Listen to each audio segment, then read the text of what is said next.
There is erosion of the state institutions, particularly Manipur Police and the Assam Rifles. These two have been under scanner from a lot of observers. There are evidences of how these two confronted. But as for Manipur Police, I must also tell you that the police in Churachandpur, which is still the Manipur Police, have been accused by people from the Bishnupur areas and others on the 3rd of May. They were, rather than stopping the mob which came from Churachandpur side to attack the Maitai villages, were led by those police. So police being jeopardized is on a community line. Nobody should be happy about it as an state institution. Assam Rifles have been accused of helping the Kuki militants and protecting them and so on. And I mean, which is, if you go to Manipur, you will get to hear all these things. These are serious allegations.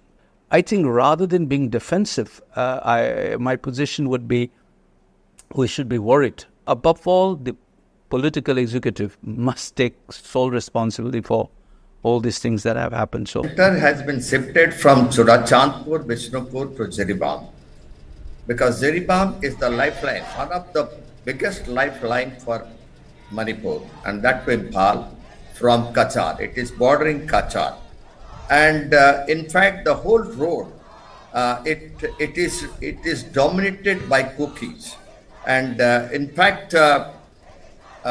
They want, I'm telling you a lot, it's not only Kukis, even the people, those who came from Myanmar, they are also staying in various villages in those areas in Jiribam, and it's a big group which is already formed, and Kukis in hill areas, they are very, very strong with arms given to them by Myanmar, and also supported by few forces also from here.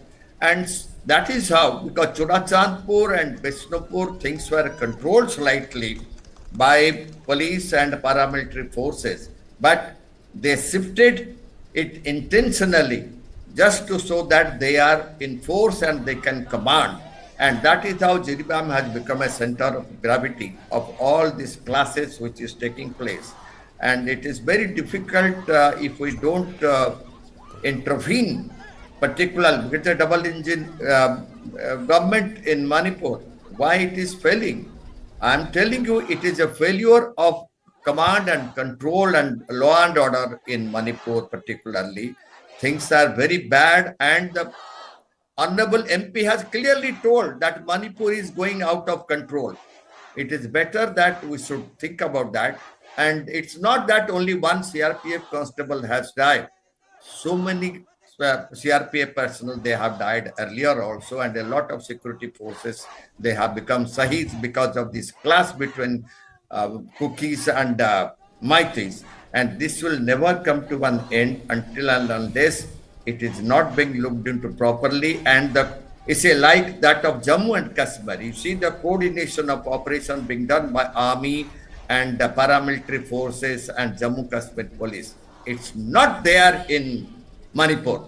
It is absolutely not there. Assam Rifle goes in different way. Manipur police goes in different way. CRPF goes in different way. There are some BSF battalions also. They go in a different way. So the combination, coordination of operation is still not there. Okay. And the operation is being hampered because of this. And I can tell you, it involves shifting of I repeat very strongly, shifting of one force from Manipur completely.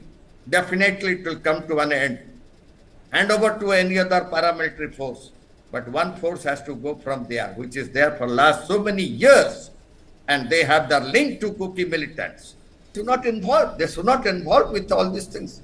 They have to go against the militant groups, whoever is getting arms. It's very clear.